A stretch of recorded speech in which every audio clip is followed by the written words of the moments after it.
नमस्कार। कार्यक्रम नर्कको ढुङ्गामा यहाँलाई स्वागत छ। उपस्थित छु म शङ्कर भुषाल। कार्यक्रम नर्कको ढुङ्गा तपाईँ नेपालको प्रस्तुतिमा युट्युब च्यानलमा सुन्न सक्नुहुन्छ। कार्यक्रममा हामी चर्चित उपन्यासकारहरूका चर्चित उपन्यासहरू धारावाहिक रूपमा वाचन गर्दै जान्छौँ। आजको पहिलो श्रृङ्खलामा हामी रमेश गौतम पालपालीद्वारा लिखित उपन्यास भाँचिएको लौरुको भाग 1 देखि वाचन सुरु गर्दैछौँ।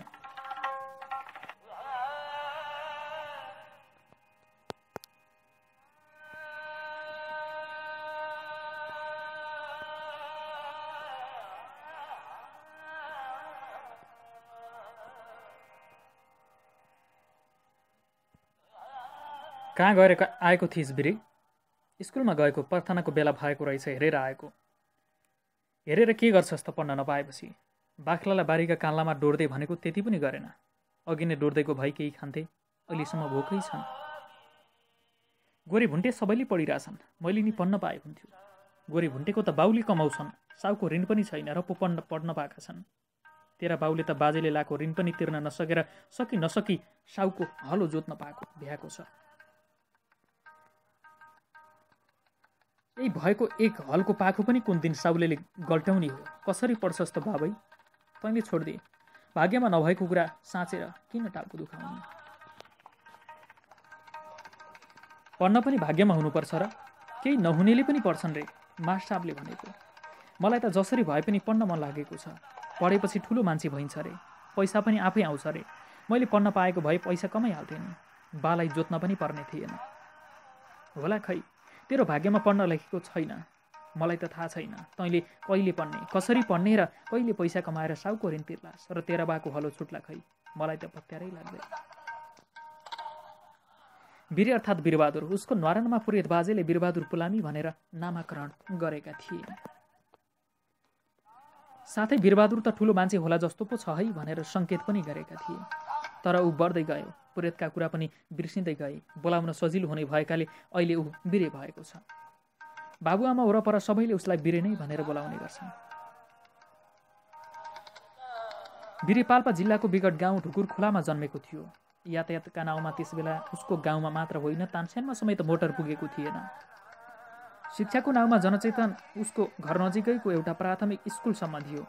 गाउँका 40-50 जना वीरेका दौतरी केटाकेटीहरू त्यही स्कुलमा घोर मिलाई चिच्चै पढेको सुन्दा वीरेलाई औधी मजा लाग्थ्यो।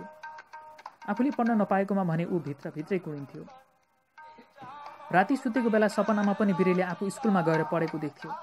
कहिलेकाहीँ त उसले आफूले ठुलो मान्छे अथवा शिक्षा निरीक्षक र हेडसरलाई पनि गाली गर्न लागेको हुन्थ्यो। झस्लाङ जाग्दा भने आफूले पढ्नै नपाएको। साथीहरूले पढेको सम्झेर रुन्थ्यो। आमाले सुनेर गाली गर्थिन्, किन रुन्छ यो वीरे? यति बेलासम्म थपक्क नसुतेर। म सपनामा पढ्न थालेको रे, पढेर ठुलो मान्छे भएको रे। तर म पढ्न पाएकै छैन, पढ्न जानै पाएको छैन। कसरी ठुलो मान्छे हुने? बाल हृदय खोल्छ वीरेले। वीरेका कुरा सुनेर उसकी आमाको मातृ हृदय जलेर आउँछ।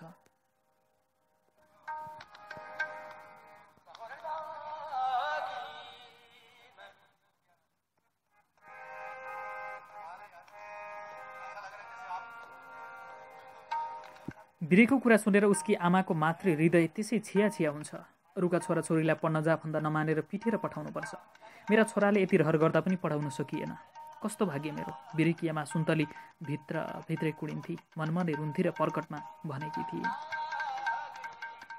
के गर्छस् त बाबु? तेरो हाम्रो भाग्य नै नभएर त होला नि तैँले पढ्न नपाएको। सुत, रोएर के गर्छस्? भाग्यमा रहेछ भने पढ्लास् के रे? सुत। वीरे बाहिर निस्केको मात्र थियो। भुन्टे तलतिरबाट आएको रहेछ। कता जाने भनेर सोध्यो। माथि दलबहादुर दाई लाउरबाट आछन् रे, हेर्न जाने, तँ पनि हिँड्न भनेर वीरेलाई पनि लग्यो। 2 वर्ष कलकत्तामा बसेर आएको लाउरेको फुर्ती गजबकै थियो। ऊ भन्दै थियो, साला पहाडमा के छ र? जे छ उतै छ। झिलिमिली बिजुली बत्ती बलेका छन्। रातोकी दिन छुट्याउनै नसकिने। रेल, मोटर, रिक्सा, टाँगा के हो के हिँड्नै पर्दैन। जहाँ गए पनि सवारी पाइहाल्छ। देश भनेको देशै हो, साला पहाड त हड्डी नै हो। सबै गाउँले वरिपरि झुमिएका छन्। उसले सिगरेट बाँड्दै मार्चिस कोरेर सल्काइदिइरहेको छ। यो देखेर वीरेलाई लाउरीले निकै पढे जस्तो लाग्यो र सोध्यो, दाई त्यो लाउरूमा पढ्न पाइन्छ? कति पढ्छस्? त्यहाँ त नपढेको मान्छे नै हुन्न। जे पढे पनि जति पढे पनि हुन्छ त्यहाँ। त्यहाँ कसरी नि जाने नि दाइ? बिरेले सोध्छ। यहाँबाट तानसेन, त्यहाँबाट बटौली झरेसी, त्यहाँबाट गाडी चढेर भैरवा सुनौली हुँदै नौतुना गएर छोटो लाइनको रेल चढ्ने। गोरखपुर गएर बढी लाइन चढेपछि ठ्याक्क कलकत्ता लगेर छोड्छ। हेर बिरे, लाउरको मजा त्यसपछि हुन्छ, त्यसको बात अलग छ। हेर, बिरेले सबै त बुझेन, तर लाउर गएपछि पढ्न पाइन्छ भन्ने र तानसेनबाट बटौली गइन्छ भन्नेसम्म बुझ्यो। उसलाई लाउर जान पाए पक्कै पढ्न पाइन्छ भन्ने पनि लाग्यो र लागिरह्यो। तर सोचे जस्तो कहाँ हुन्छ र? बिरेको बाबु हर्केले आफ्ना बाबुका पालाको ऋण सकारेर साउको हलो थामेको थियो।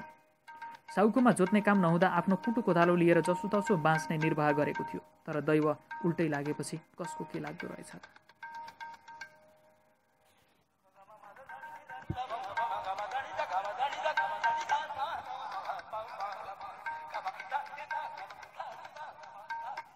असारको बेला झमझम पानी परिरहेको थियो।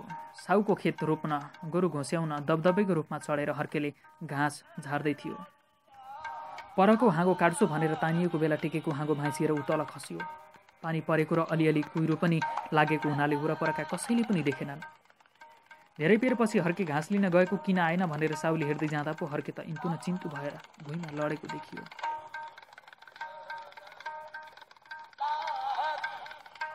साउले नजिक गएर यताउता पल्टाए, बोलाए, तर हर्केले धरती छोडिसकेको थियो। किन बोल्थ्यो? समयमै थाहा पाएर दबाईदारू हुन पाएको भए सायद बाँच्थ्यो पनि होला। आखिर त्यो हुन सकेन। आखिर बिरेको पढ्ने चाहना सपनामा झन पानी र झन झरी नै पर्यो।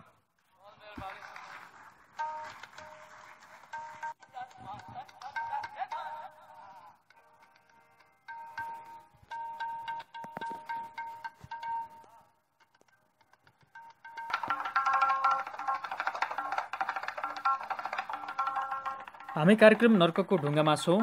सँगसँगै आजको कार्यक्रममा हामी चर्चित उपन्यासकार रमेश गौतम पाल्पारीद्वारा लिखित उपन्यास भान्जेको लौरोको भाग 1 वाचन गरिसकेका छौँ। हामी अर्को श्रृङ्खलामा भाग 2बाट वाचन सुरु गर्नेछौँ। आजको कार्यक्रम नर्कको ढुङ्गाको यो श्रृङ्खलाबाट म शङ्कर लागुनी बिदा दिनुहोस्। नमस्ते।